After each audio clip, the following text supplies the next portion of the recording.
Existe uma forma silenciosa de tragédia que não nasce da pobreza, nem da guerra, nem da fatalidade, mas da incapacidade de aceitar a própria realidade. Hoje falaremos sobre uma das personagens mais complexas da literatura universal, Emma Bovary.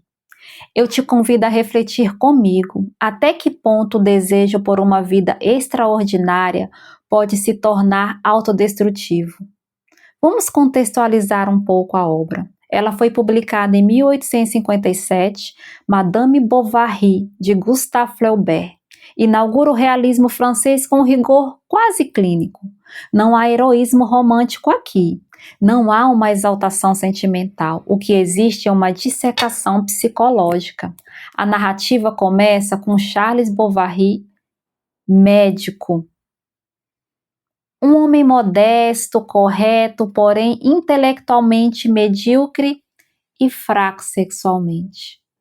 Ele se casa com Emma, jovem criada em convento, profundamente influenciada por romances sentimentais e idealizações amorosas.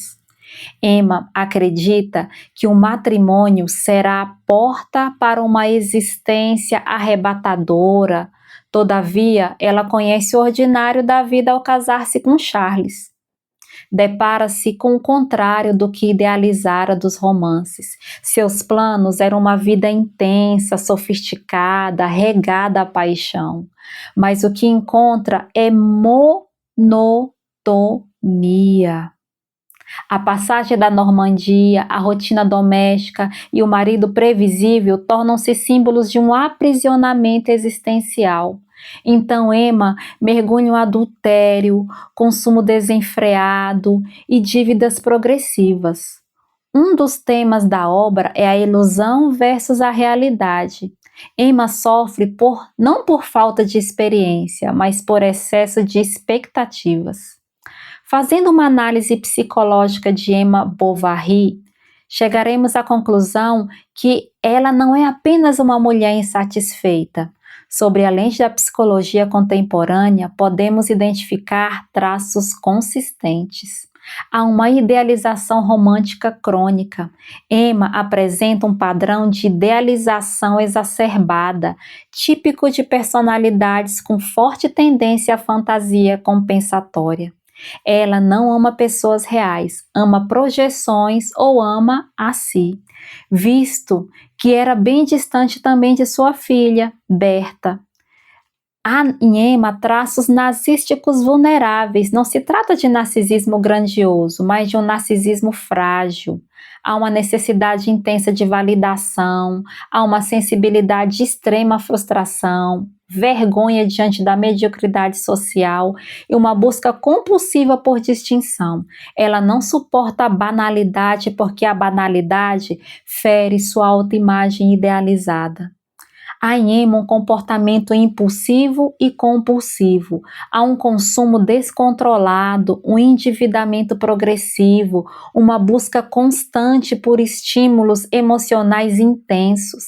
Há traços compatíveis com padrões de uma desregulação emocional, frequentemente associados a estruturas de personalidade limítrofe em um grau leve, especialmente em uma oscilação entre o êxtase e o vazio. Há um tédio existencial.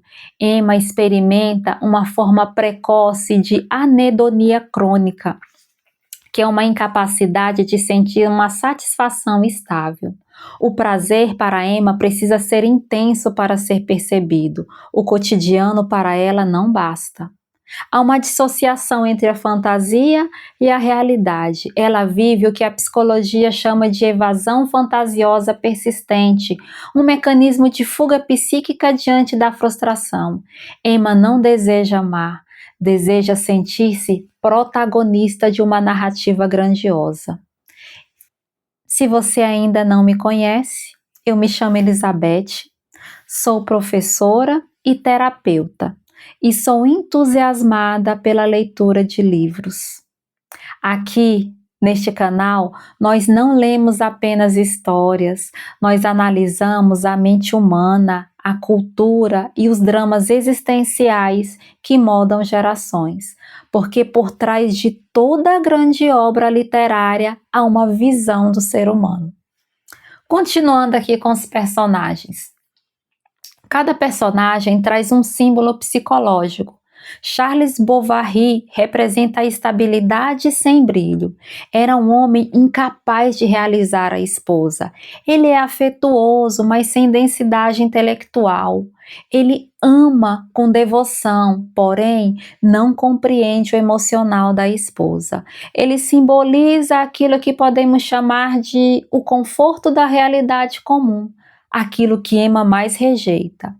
Rodolphe, um amante. Ele representa a sedução estratégica e calculista, experiente, emocionalmente desapegado. Vê Emma apenas como um entretenimento, não como um destino. Ele representa a ilusão da fuga. Léon, seu outro amante, é o romantismo juvenil. Ele compartilha com Emma a sensibilidade literária, mas quando o romance se concretiza, também se revela trivial. Ele simboliza a decepção da fantasia quando submetida à realidade. Sobre o autor, Flaubert. Gustave Flaubert, ele defendia a impessoalidade absoluta do autor. Sua obsessão pela palavra exata transformou a sua escrita em um laboratório estilístico. Ele não julga Emma. Ele a expõe, ele constrói meticulosamente uma personagem dotada de alienação romântica. A imaginação de Emma é incomparável com o mundo real. E essa exposição é brutal porque é precisa. E uma reflexão final. Emma Bovary não é apenas uma adúltera literária. Ela é o arquétipo do ser humano que confunde intensidade com felicidade, que confunde consumo com identidade, com sentido de vida. A pergunta que permanece é um pouco desconfortável. Mas quantos de nós estamos vivendo uma versão moderna do bovarismo, insatisfeitos com o ordinário, desejando uma narrativa cinematográfica, incapazes de sustentar a beleza do cotidiano? Flaubert nos mostra que o problema não está no sonho, está na incapacidade de reconciliar sonho e realidade. Madame Bovary permanece atual, porque fala da frustração existencial, mostra o impacto das fantasias culturais, analisa o consumo como uma fuga emocional e antecipou o vazio moderno. Quem são as Emmas de hoje que idealizam suas vidas nas redes sociais, que consomem experiências para preencher o tédio, que buscam validação constante? Se você aprecia análises literárias que vão além do resumo e penetram na psicologia das personagens, inscreva-se no canal, comenta aqui. Emma foi vítima da sociedade ou da própria mente? E no próximo vídeo, podemos comparar essa obra com o Primo Basílio, de Eça de Queiroz, em uma leitura sintópica, profunda. Eu ainda acrescento que a leitura desse livro deixa-nos um pouco fragmentados emocionalmente. Mas eu ainda o convido, faça a leitura desse livro e você verá o quão denso é a história. Há escritos de que Flaubert demorou cerca de 5 anos para concluir esta obra e que passou por um julgamento, mas ele foi enfático e usou uma palavra histórica para sair-se bem desse julgamento. No final ele disse: Emma Bovary sou eu.